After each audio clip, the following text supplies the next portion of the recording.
संसार में अच्छे मित्र कौन होते हैं?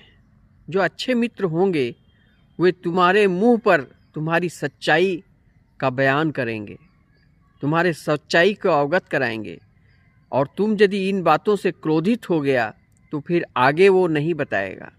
इसलिए अगर तुम्हारे पास कोई ऐसा मित्र है कि तुम्हारे कमियों को तुमको दिखा रहा है और तुम्हारी सच्चाई तुमको बता रहा है, तो तुम क्रोधित होने के बजाय उस मित्र का आदर करना, उसका सम्मान करना।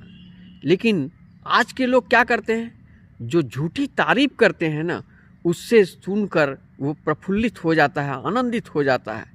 चापलूस लोगों के बातों में आकर वो मूर्ख व्यक्ति अपना सर्वस्व खो देता है, धन दौलत सब खो देता है, वक्त खो देता है, कैरियर खो देता है। इसमें कुछ स्त्रियां भी हैं, कुछ पुरुष भी हैं, कुछ लड़के हैं, कुछ लड़कियां भी हैं।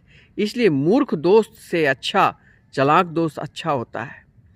और जो समझदार व्यक्ति होते हैं वो इस प्रकार के मित्र का आदर करते हैं जो उनके मुंह पर सच्चाई अवगत कराए।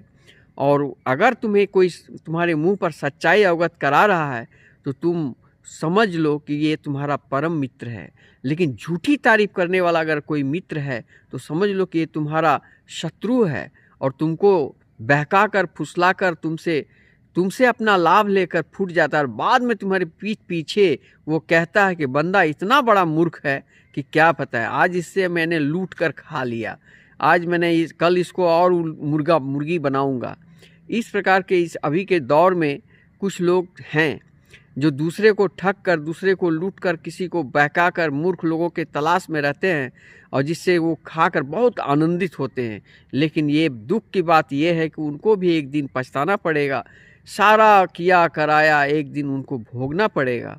इसलिए मेरे दोस्तों, मेरे सनातनियों, मित्र करो तो कृष्ण सुदामा का जैसा मित्रता हो। और मित्रता का जो मर्यादा है वो कृष्ण सुदामा की तरह भक्ति और सत्य, शुद्धि और मन में श्रद्धा विश्वास वाली मित्रता ही सच्चा मित्र है। अगर तुम्हारे पास सच्चा मित्र है और तुम गरीब भी हो तो कोई परवाह मत करना, तुम्हारा ज़िंदगी में सार्थक ज़िंदगी मिल जाएगा। जिस प्रकार कृष्ण ने बिन मांगे ही सुदामा को सब कुछ दे डाला। कृष्ण ने सुदामा को वो सब दिया जो सुदामा ने कभी सोचा नहीं था। और सुदामा जी ने भी अपनी मित्रता का मर्यादा रखा, अपना मुंह नहीं खोले और नहीं वो मांगे। इससे मैसेज आता है कि संसार में किसी से कुछ मांगना मत, बिन मांगे ही श्री कृष्ण सब कुछ दे देते हैं। इसलिए कहा गया कर्मण्येवाधिकारस्ते। प्रेम से बोलो राधे राधे।